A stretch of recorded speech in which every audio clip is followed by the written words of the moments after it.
guys, it's Katie. Welcome back to the channel. Today I have a cake tutorial for you guys. Y'all have been requesting more cake tutorials and I finally got around to filming a cake that I was making.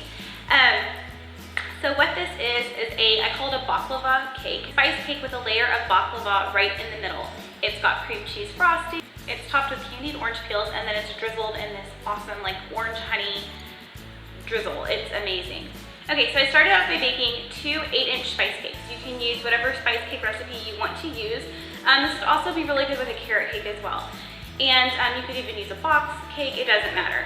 I did throw a spoonful of orange marmalade into the batter while it was still mixing, just to kind of kick up the orange flavor a little bit.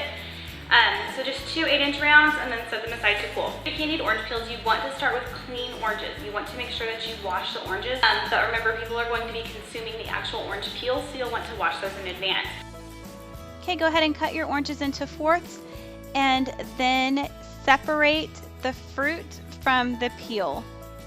Put the fruit aside for later. You can have it for a snack or use it for some other cooking project, but right now we just need those peels.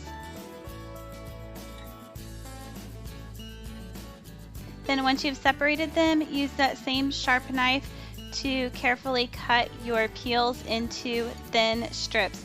You want them to be about 1/4 inch wide, no more than 1/2 inch wide at their widest point. Once you've cut up all of your oranges, you are going to put them in a pot full of cold water and bring that water to a boil on high heat on the stove. Once it starts to boil, set your timer for 15 minutes. After 15 minutes hits, you're gonna take and you are going to strain your oranges. So just dump them in a colander and then return them to the pot and top them with cold water again. This is called blanching. And what this is going to do is it's gonna take some of the bitterness out of the orange peel. And you're gonna do that a total of 3 times. Just boil for 15 minutes, drain, cold water, boil for 15 minutes, drain, repeat that 3 total times to blanch. During your last blanching process, you're going to, on your stove top in a large pot, heat up 4.5 cups of sugar with 1.5 cups of water and just sort of mix it together till it's dissolved. What you're going to do is let that cook for about 8 to 9 minutes and you're gonna get it to what's called a soft thread consistency. And if you're not familiar with cooking sugar and candy making and things like that, what that refers to is how the sugar mixture is going to behave when you drop it into cold water. So fill a clear glass with cold water and then just put a couple little drops or even just 1 drop of your syrup into the water and watch it fall. And I tried to get this on camera. I'm not sure, it'll be a surprise if it worked or not. But what you want to see is that when it's falling, it sort of makes like a stringy bit that has some sort of like movement to it and flow to it.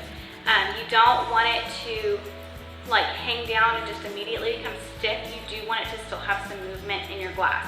Put your heat down on low and then dump the blanched orange peels into your pot and then just stir them. It's gonna cook for roughly 45 minutes. You might need a little bit more time. Just stir them and then go check on them as you get closer to that 45-minute mark. And what you're looking for is for the peel to be mostly transparent. So where you can sort of see the spoon through the actual orange peel, and that's when you know that they're perfect. Once you get to that point, you're going to remove them from the thick syrup that you've got and put them on parchment paper on a cookie sheet to dry. I don't know what I was thinking and I put them straight onto sugar. Don't do that.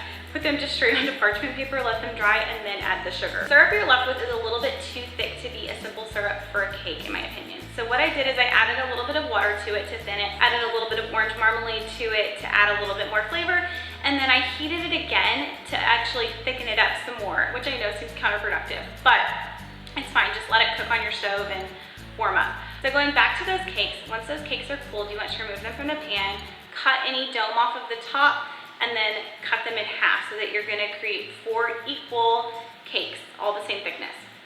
And then take that simple syrup that we've just made with the orange marmalade, let that cool, and then you're going to sort of drizzle that, pour that onto your cakes, and it's going to sort of soak into the cake, keep your cake from getting too stiff or dry out, and then add a little bit of orange to your cake and a little bit more sweetness. Once you've put your simple syrup onto your cakes, you're gonna pop those into the refrigerator to chill overnight. Okay, now it's time to make the baklava, which I know sounds a little bit intimidating, but don't worry, you've got this. So what I did is I took a pack think it's phyllo dough, I think is how you say that. I took a pack of that from the grocery store and you wanna let it defrost completely. Rolled it out, and then I used the cake pan that I baked my cakes in, one of those pans, to cut around a circle because I want my baklava to be the same size as my cake. So you want to put butter into your 8-inch cake pan, 2 sheets of the phyllo dough, and then some chopped pecans, and I added a little bit of apple pie spice, but you could also use cinnamon, just ground cinnamon as well. And just mix that in with the pecans and put a layer of that on top of my 2 sheets of phyllo dough. Then 2 more sheets, butter, pecans, and cinnamon, 2 more sheets, butter, pecans, and cinnamon. You need about 4 cups of pecans. You're going to layer them just one on top of the other, and you want to stop when you run out of phyllo dough. So you're gonna, or pecans, whichever comes first, but you want to only do 2 sheets at a time. If you do any more than that, it's gonna make your baklava a little bit harder to cut into, which is gonna make it difficult when you are serving the cake.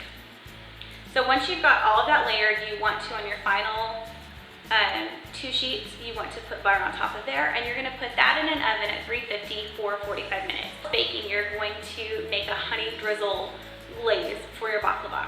So using that same simple syrup that we just did with our cakes, you wanna throw a stick of butter in there, and throw a stick of butter in there. I put some more cinnamon, squirted some vanilla in there. You need about 2 cups of honey, and just put all of that into your pot and cook it, and just stir it, let it thicken up, let your honey all blend in, and it smells so amazing. And just stir it until it's nice and thick and gooey.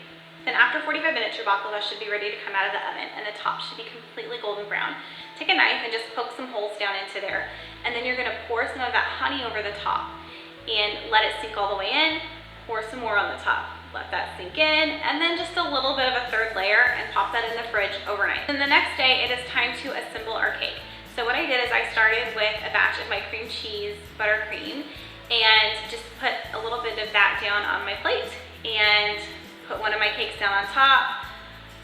Basically cover the top layer in cream cheese, a cake, cream cheese, and then it's time for baklava. So what you wanna do is you're going to take just a plate or a piece of cardboard or something and a piece of parchment paper, and you're going to turn your cake pan upside down with the baklava in it for it to drop out. Now you do have butter on the top, and it has completely chilled, so it's going to want to stick. That butter is hard. So what I did is I just took a wash rag, or I took a dish towel, put hot water on it, and put it on top. And then once that cooled, I put more hot water in it, wrung it out, put it on top, and it took about 3 times, and it completely released. You could also maybe hit it with a blow dryer or something like that, just to kind of release that butter. It doesn't take too much heat, but just to release that butter and get that baklava to fall. And then flip it back over, and you're gonna put it on top of your cake. So at this point, you should have cake, cream cheese, baklava, right? Then I went ahead and I put more cream cheese on top, and then cake, cream cheese, cake.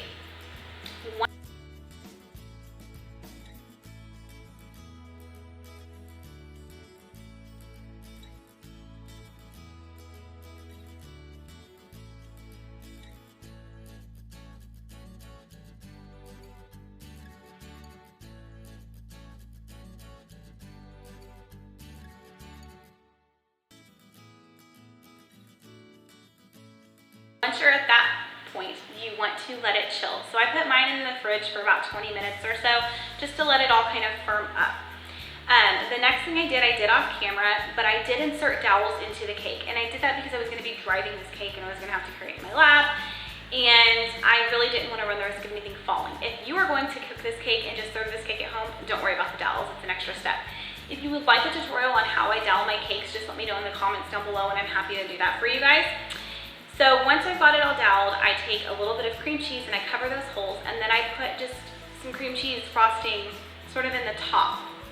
And then it's time to add those candied orange peels on top. Now for the candied orange peels to go on top. You just arrange them. That cream cheese frosting is going to help them stick. Arrange them. You might want some to stick up, whatever, and just put them on there. Then it's time to bust out that honey glaze again. I didn't put mine in the refrigerator overnight. I just left it on the counter, covered in foil.